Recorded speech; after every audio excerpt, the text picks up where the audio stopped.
Salut tout le monde, c'est Actu YTB2. On va regarder une story à propos de Sarah Frézou qui aurait fait une tentative de suicide ou qui aurait voulu attenter à ses jours. Et après, je vous dirai mon propre avis. Là, on va lire quelques screens. Par exemple, ce qu'elle a marqué là, hier, les amis, Sarah Frézou, elle dit: les amis, je vous dis adieu, je vous aime, merci d'avoir été là. Je me retire, j'ai passé de merveilleuses années avec vous. Merci à ma famille, mes amis d'avoir toujours été là. Mais Sarah est fatiguée, épuisée, dégoûtée de toute cette vie et vous dit adieu, je vous aime, ne m'en voulez pas. Donc voilà, et elle a effacé ensuite ce message-là. Skyrest TV R qui a screené, voilà, avant que ce message disparaisse. Skyrest TVR, c'est un blogueur, voilà, et qui dit qui veut l'aider, voilà, qui veut l'aider. Un des blogueurs qui veut l'aider, tout simplement. Donc, c'était la veille, et aujourd'hui, elle a marqué: les amis, ma famille m'a arrêté à temps. Je suis déboussolé, je suis avec eux, je prends du recul de ces réseaux pendant quelques temps, et peut-être que je reviendrai plus forte. Merci de comprendre que je me sens obligé de me justifier à vous, et des fois, ça a causé du tort dans ma propre vie. Je m'imprègne de tout ce qui s'est dit, écrit et m'entoure. Pour l'instant, je fais une pause, je vous aime. Ne me voyez pas comme une folle ou une suicidaire ou je sais pas quoi. Je suis juste un être humain dépassé par son cœur qui mélange toutes des pensées qui ne savent plus aller où ce sentiment de changer de pays, ne plus être à ma place nulle part. Sarah aujourd'hui ne va pas bien et les réseaux ne l'aident pas, donc ne l'aident pas du tout. Donc juste elle prend du temps pour elle, merci de comprendre. Je ne suis vraiment pas fier d'avoir eu ces pensées et même d'être parti jusqu'à presque l'acte, parce que si j'avais pas ma famille et mes amis qui faisaient des rondes, je serais plus de ce monde à l'heure actuelle. Je me suis réveillé ce matin en pleurs, j'ai vu ma mère pleurer, essuyer ses larmes, j'ai vu la peur dans ses yeux de perdre sa fille, et je peux vous dire, je m'en suis voulu, et même demandé si je n'avais pas pris la meilleure décision, car elle n'a pas le droit de voir sa fille aussi mal et se mettre dans le mal. Je me supprime, si je me supprime, elle ira pas mieux. Ben non, il y a même eu une femme qui est morte de chagrin après avoir perdu sa fille. Donc là, elle a marqué: donc comment vous dire, je me retire pendant un moment pour espérer mieux vous retrouver, ou du moins que vous me retrouvez en vie. C'est trop pour moi. Et les gens mauvais, juste arrêtez d'être méchants 5 minutes, laissez-moi aller mieux parce que là vraiment, je vous demande une pause. Dites-vous, vous êtes plus gagnant à vous acharner sur un mort ou une personne que vous pourrez continuer à détester. Je pense vivant. Il faut lire, c'est important. Donc je vais le lire pour ceux qui sont aussi malvoyants, que ça leur évite de prendre des lunettes, tout ça. Donc je lis la citation qui marque: dans les fatwas sur le jeûne, paragraphe 466, Cheikh Ibn Utaymin a été interrogé en ces temps: comment concilier l'enchaînement des démons et l'apparition de péchés en Ramadan? Il a répondu en disant: l'apparition de péchés en Ramadan ne contredit pas l'enchaînement des démons, puisque cet enchaînement ne les empêche pas tous de bouger. C'est pourquoi un hadith précise: les plus rebelles des démons y sont enchaînés de sorte qu'ils ne pourront pas agir comme ils le faisaient auparavant, rapporté par Ahmed 78-57.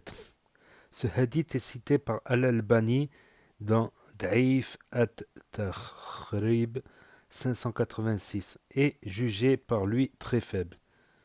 Il ne s'agit pas de dire que les démons ne bougent pas en Ramadan et n'égarent pas celui qui va l'égarer, mais il s'agit plutôt d'affirmer qu'ils restent moins actifs pendant ce mois. Allah le sait mieux.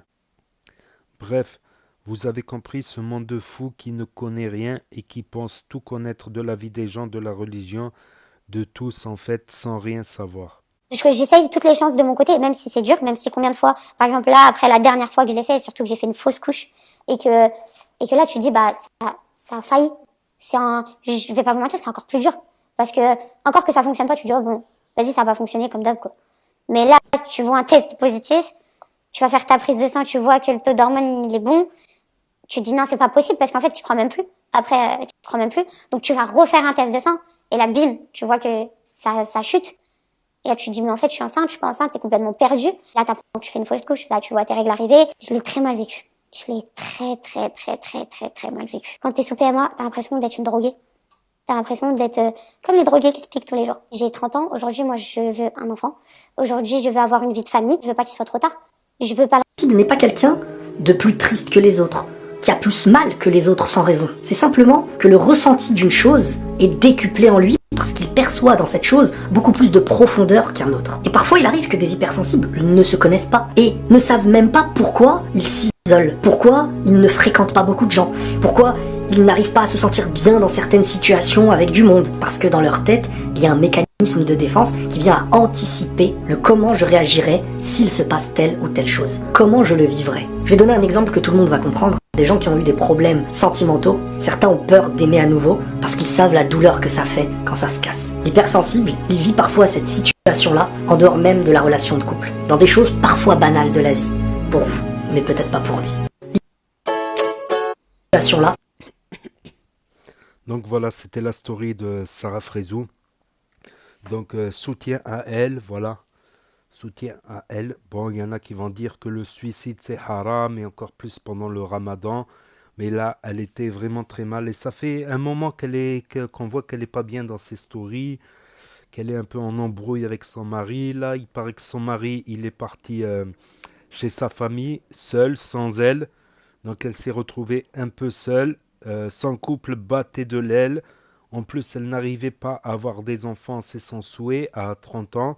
Et bon, elle a encore des années devant elle aussi. Elle a encore des années devant elle. Voilà. Et, et voilà, on la soutient parce que voilà. Et puis, comme j'ai dit, il y a une mère de famille qui a perdu sa fille et qui est elle-même, cette mère-là, elle a tellement souffert d'avoir perdu sa fille qu'elle est morte de chagrin. C'est un truc, je pensais que c'était pas. Je savais pas que ça pouvait être possible. Je savais pas que ça pouvait être possible. Puis des fois, ce qui est bien aussi quand on est mal, c'est de pouvoir parler avec des gens, de pouvoir vider son sac. Justement, il y a des psychologues qui sont là pour ça. Les psychologues, ils sont pas là pour faire de la morale, dire non, c'est pas bien, c'est pas bien. Claque des doigts et tout ira mieux. Non, le psychologue, il est là justement pour écouter les problèmes et en faire un schéma. Et des fois, en vidant son sac, en voyant les problèmes, des fois, on arrive à schématiser les problèmes et à trouver des solutions. C'est plus facile quand on vide son sac, quand on met à plat tous les problèmes, de les schématiser pour essayer de trouver une solution. C'est pour ça que les psychologues existent. Voilà, et même on peut être plus ou moins psychologue, les gens, c'est face à une personne qui va si mal avoir de l'écoute, c'est-à-dire l'écouter, parce que quand elle va vider son sac, eh ben, peut-être qu'elle va trouver une solution.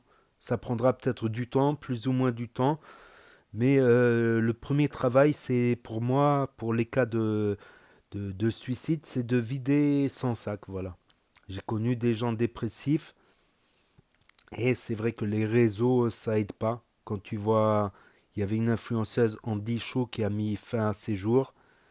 Il y a aussi un jeune qui faisait des expériences scientifiques en humour, style du bicarbonate de soude et tout. Il mettait le feu, tout ça, il rigolait. Il s'est suicidé aussi. Il avait plus de 100 000 abonnés. Il avait fait des vidéos avec Michou, avec Squeezie. Il s'est suicidé également. Il paraît à cause d'une rupture. Il y a eu, j'ai vu beaucoup d'influenceurs. Il y a eu plusieurs influenceurs connus et moins connus qui ont mis fin à leur jour, malheureusement.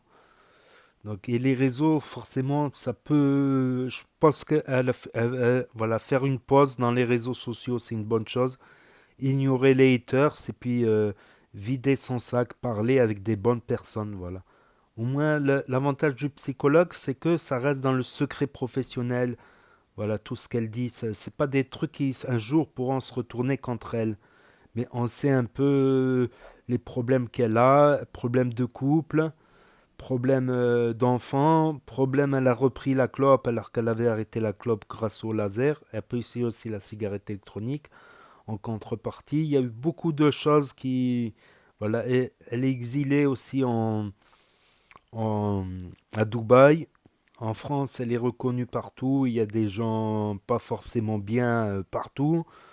Donc, il y a beaucoup de choses, je pense, qui se sont enchaînées. Et peut-être qu'elle est arrivée au cap des 30 ans, elle se pose des questions, mais elle a encore du temps. Comme il y a un type qui avait dit il avait refait sa vie à 47 ans. À 47 ans, il a réussi à refaire sa vie et à être heureux et à se marier. Donc, oui, c'est moins facile de refaire sa vie à un âge tardif, mais c'est possible, voilà. Pour dire qu'à 30 ans, elle ne devrait pas trop traumatiser. Elle peut se donner pas mal de quelques années devant elle.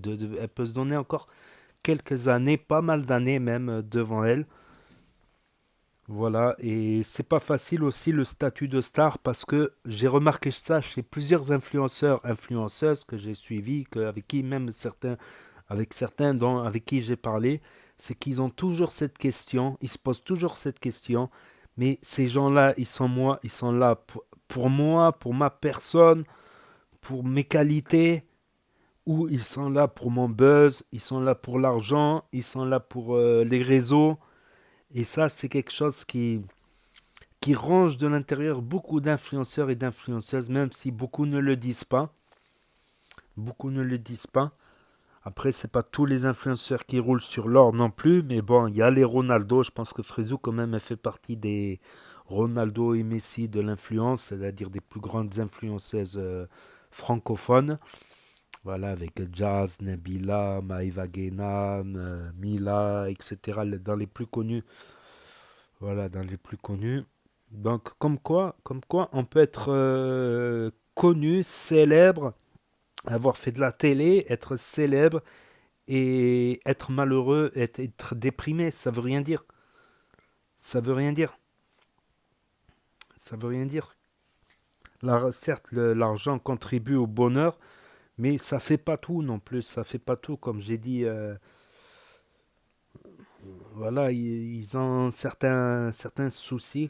Comme ils se disent, les gens, ils sont là pour moi, ou par intérêt, ou pour moi, ou pour mes qualités, donc voilà.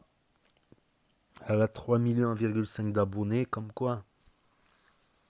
Comme quoi, n'hésitez pas à me dire ce que vous en pensez dans les commentaires, sans insultes, bien sûr, j'effacerai les insultes, tout ça.